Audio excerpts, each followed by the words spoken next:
Bonjour à toi. Alors, suite à la vidéo où je parlais des liens qui existent entre le sectarisme et ce qu'on est en train de vivre en ce moment, j'espère que tu as pu faire tes propres recherches, eh bien, je voudrais te partager le texte d'une amie qui a, par ce texte, exprimé des choses que beaucoup de personnes vivent en ce moment. Comme tu le sais, quand on sort d'une secte, en fait, on doit faire un choix.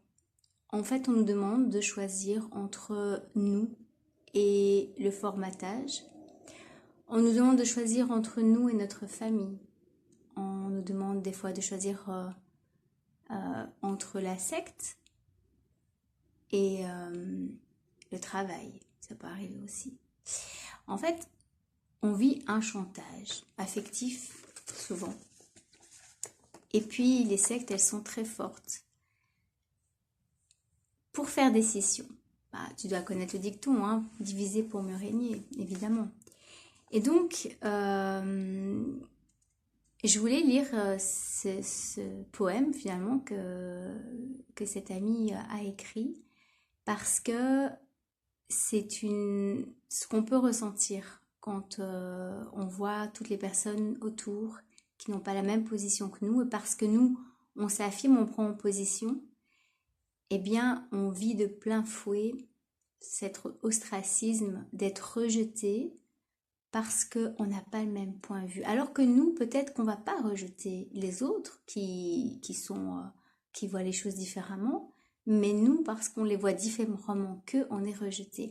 Et comme tu sais, dans la manipulation, c'est l'inversion des rôles. C'est ce qui est le plus complexe en manipulation.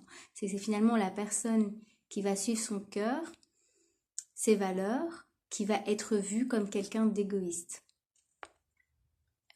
C'est égoïste de s'aimer, c'est ce qu'on nous dit en fait. C'est égoïste d'aimer sa famille, c'est égoïste de penser à ses enfants, c'est égoïste de faire des choix en conscience, de reprendre sa vie en main et de ne pas être dans le moule de la société. C'est pas faux complètement, mais moi ce que je dis régulièrement aux personnes que j'accompagne, c'est qu'il faut une part d'égoïsme parce que si toi tu penses pas à toi, les autres ne le feront pas non plus. Et donc tu penses aux autres, mais personne ne pense à toi, et donc là c'est pas équilibré. Donc je pense que la meilleure personne pour penser à soi et connaître ses besoins, c'est soi-même. Et donc ici dans le poème que je vais te lire, et je conclurai sans conclure pour que tu puisses bien t'y imprégner.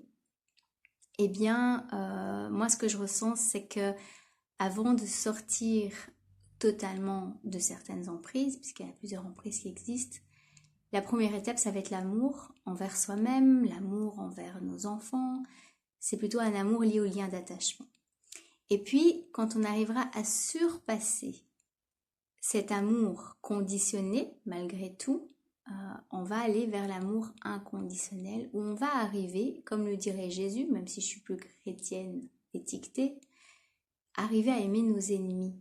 Et à même prier pour ceux qui nous persécutent. Mais ça, c'est pas dans un premier temps. C'est quand on a travaillé le fait qu'on n'ait plus besoin de l'amour des autres et qu'on est dans une sorte d'amour inconditionnel où on va apprendre à recevoir sans qu'il y ait un échange en retour. Cet amour inconditionnel, c'est quelque chose qui se travaille dans la méditation, qui se travaille dans le travail de sortir des liens d'attachement qui sont nécessaires pour la survie d'un système familial, mais qui deviennent toxiques à un certain moment. Donc, je te lis ces poèmes qui m'a beaucoup touchée et dans lequel je me retrouvais avant. Maintenant, je me retrouve à un stade un peu plus différent, dans le sens où je suis moins impactée par le comportement que les autres pourraient avoir envers moi, même si de temps en temps quand même ça revient. Et puis après, je te dirai à la prochaine. Voilà. Donc, merci à toi de m'avoir permis de lire ton poème que je trouve vraiment très touchant. À mes amis bienveillants qui se trouvent aujourd'hui à un autre endroit que moi, j'aimerais vous dire ceci avec bienveillance également. Je ne vous en veux pas de ne pas voir. Ne m'en voulez pas de regarder ce qui est, je ne vous en veux pas d'être incrédule. Ne m'en voulez pas de croire en ce que je crois. Je ne vous en peux pas d'être indifférent. Ne m'en voulez pas d'être touché au plus profond de mon être. Je ne vous en veux pas d'être impassible. Ne m'en voulez pas d'agir en ce que je crois juste. Je ne vous en veux pas de vous taire. Ne m'en voulez pas de parler. Je ne vous en veux pas de chercher à vous préserver face à une réalité éprouvante. Ne m'en voulez pas de faire le choix de la vivre malgré son âpreté. Je ne vous en veux pas d'être inactif. Ne m'en voulez pas d'être mobilisé et d'œuvrer. Je ne vous en veux pas de ne pas être conscient de la manipulation et du mensonge. Ne m'en voulez pas de les voir et de les dénoncer. Je ne vous en veux pas de ne pas vous interroger. Ne m'en voulez pas d'exercer mon esprit critique. Je ne vous en veux pas de ne pas chercher à savoir. Ne m'en voulez pas d'être curieuse et de chercher à comprendre. Je ne vous en veux pas d'être indifférent au vivant. Ne m'en voulez pas d'en être farouchement une de ses gardiennes. Je ne vous en veux pas d'être insensible à ce que nous vivons. Ne m'en voulez pas d'être hypersensible. Je ne vous en veux pas d'accepter la folie. Ne m'en voulez pas de garder le bon sens. Je ne vous en veux pas d'accepter l'inacceptable. Ne m'en voulez pas de le refuser catégoriquement. Je ne vous en veux pas d'être anesthésiée. Ne m'en voulez pas d'être vivante jusque dans le moindre de mes cellules. Je ne vous en veux pas d'avoir peur.